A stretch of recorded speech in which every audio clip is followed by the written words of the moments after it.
क्या कोई पिता अपनी एकमात्र संतान का बेरहमी से गला काटकर कत्ल कर सकता है?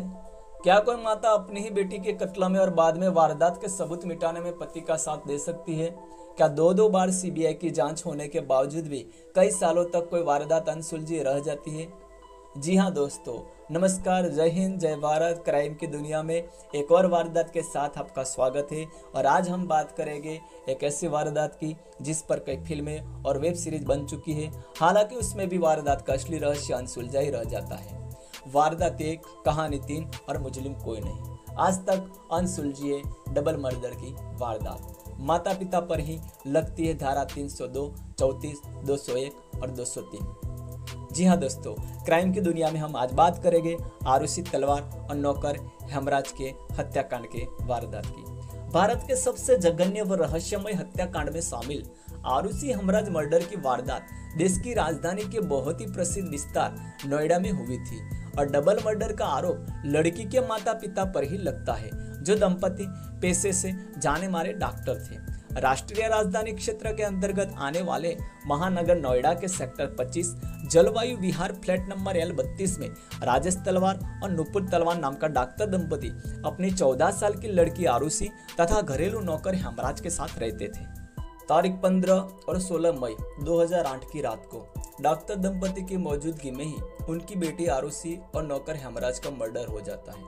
पहले तो नौकर हेमराज की लाश जब मिली नहीं थी, तब अपनी बेटी की लाश देखकर तलवार दंपति नौकर हेमराज को ही अपनी बेटी का हत्यारा मानकर उस पर पुलिस में एफआईआर दर्ज कर देते हैं। आरुषि की लाश पुलिस को पहले से अगले दिन दोपहर को उसके बेडरूम से मिलती है। और तलवार दंपति के आरोप पर पुलिस जब लापता हेमराज की खोज करती है, तो हेमराज की लाश भी दूसरे दिन उसी फ्लैट में पड़ोसी की छत पर से बरामद होती है।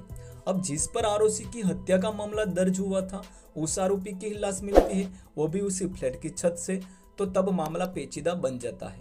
फिर डबल मर्डर की वारदात कई सारे मोड़ और तथ्य ले लेती है। कई बार अलग अलग खबरें भी बहुत चर्चा में आई, जिसमें एक कांड नौकर हेमराज के साथियों ने आरुषि पर रेप करके कर दिया है, आरुषि का रेप करके मर्डर कर दिया है, या फिर डॉक्टर दंपति ने आपत्तिजनक अवस्था में अपने नौकर और अपनी बेटी को देख लेने के बाद उस हत्याकांड को अंजाम दिया है। ऐसे भी कई सब खबरें बाहर आई। धीरे धीरे मामला मीडिया ने बहुत ही उछाला और मीडिया के माध्यम से इस मामले में जनता का ध्यान भी आकर्षित होता है और इस हत्याकांड में लोगों की भावनाएं जुड़ने लगती है। अब इस मामले ने हाई प्रोफाइल रूप धारण कर लिया था। 16 मई 2008 को डॉक्टर तलवार दंपति की 14 साल की बेटी आरुषि व उनके नौकर हेमराज की हत्या होती है। 17 मई 2008 को पड़ोसी की छत से हेमराज का शव मिलता है। फिर तलवार दंपति की मौजूदगी में ही डबल मर्डर उनके फ्लैट में होने की वजह से शंका की पहली सुई तलवार दंपति पर जाती है।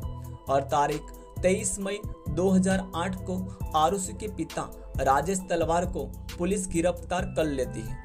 24 मई 2008 को यूपी पुलिस राजेश तलवार को मुख्य अभियुक्त मांगती है और हाई प्रोफाइल घटना का रूप लेने पर 29 मई 2008 को तत्कालीन मुख्यमंत्री मायावती सीबीआई जांच की सिफारिश करती है। जून 2008 को सीबीआई जांच शुरू करती है, एफआईआर दाखिल करती है, लेकिन 12 जुलाई 2008 को सबूतों के अभाव की वजह से राजेश तलवार को रिहा कर दिया जाता है। फिर बाद में सितंबर 2008 को सबूतों की अभाव की वजह से राजेश तलवार के 2 सहायक यानी कि एक सहायक और नौकर कृष्णा राजकुमार को भी रिहा कर दिया जाता है। लेकिन मानो ये मामला फिर से पेचीदा रूप धारण कर लेता है और 9 फरवरी 2009 को तलवार दंपति पर हत्या का मुकदमा सीबीआई दर्ज करती है। और 11 महीनों का समय बीतने के बाद जनवरी 2010 को तलवार दंपति के नार्को टेस्ट की इजाजत मिलती है।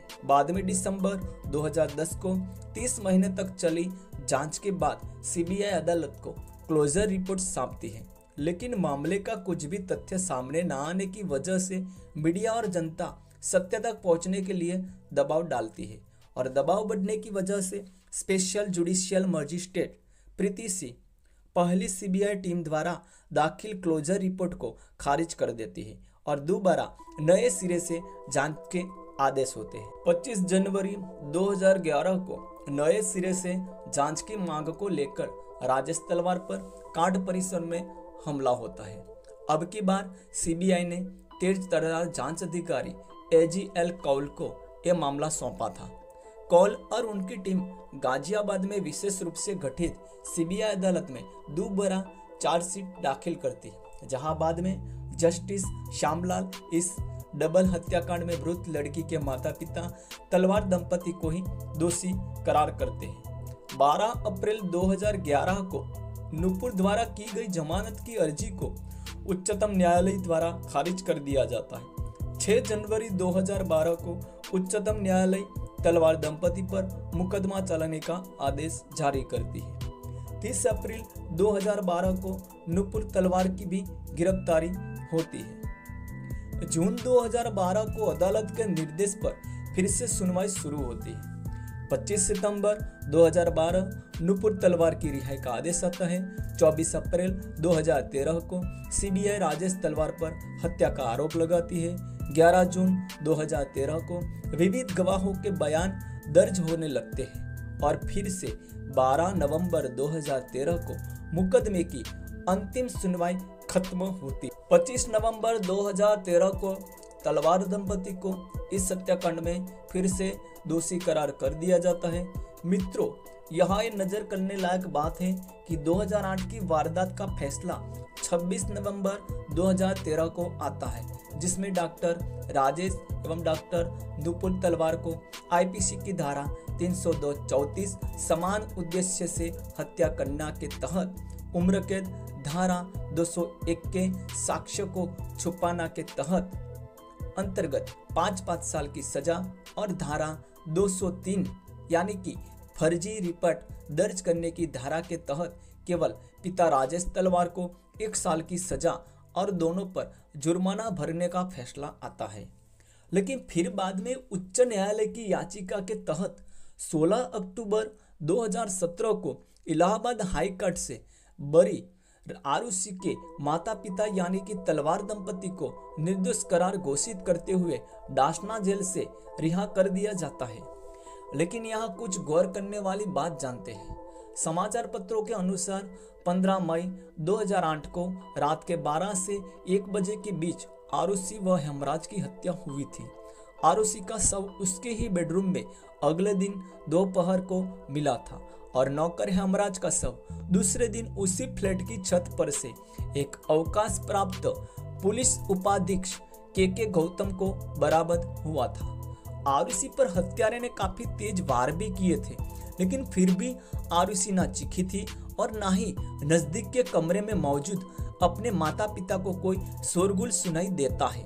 खोज में ये भी सामने आया कि रात के 1 से 4 बजे के बीच आरुषि के कमरे में रखे मोबाइल एवं कंप्यूटर का कई बार इस्तेमाल भी हुआ था। ये भी कहा गया कि नौकर हेमराज और आरुषि दोनों को एक ही कमरे में थे और बहुत ही आपत्तिजनक हालात में थे, जिनके ऐसे देखकर आरुषि के पिता राजेश तलवार ने ही दोनों का कत्ल का अंजाम दिया था। अपनी 14 वर्षीय बेटी आरुषि और घरेलू नौकर 56 वर्षीय हेमराज को आपत्तिजनक अवस्था में देखकर गुस्से में आकर राजेश गोल्फ क्लब निकालकर हेमराज के सर पर जोर जोर से मारने लग जाता है। उसी दौरान गलती से गोल्फ क्लब आरुषि के सर पर भी गलती से लग जाता है।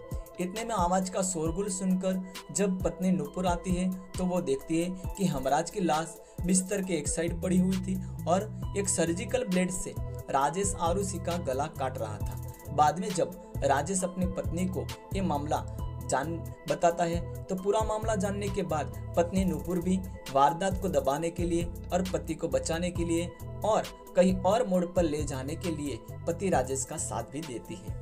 कहा जाता है कि नोएडा पुलिस ने साक्ष्य जुटाने में हर कदम पर चूक की थी, जिसकी वजह से सीबीआई भी साक्ष्यों के आधार पर हत्यारों का सुराग नहीं लगा पाई थी।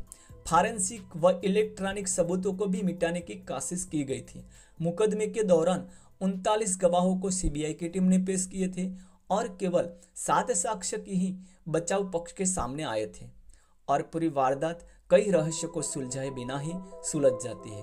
और आज भी ये वारदात रहस्यमय ही बनी पड़ी है कि इस डबल मर्डर को आखिर किसने अंजाम दिया था। तो दोस्तों, ये थी आरुषि तलवार की अब तक अनसुलझी ही रही हत्या की कहानी। और आपसे विदाई लेता हूँ फिर और एक वारदात लेके आने का वादा करके। तो अस्तु, जय हिंद, जय भारत दोस्तों।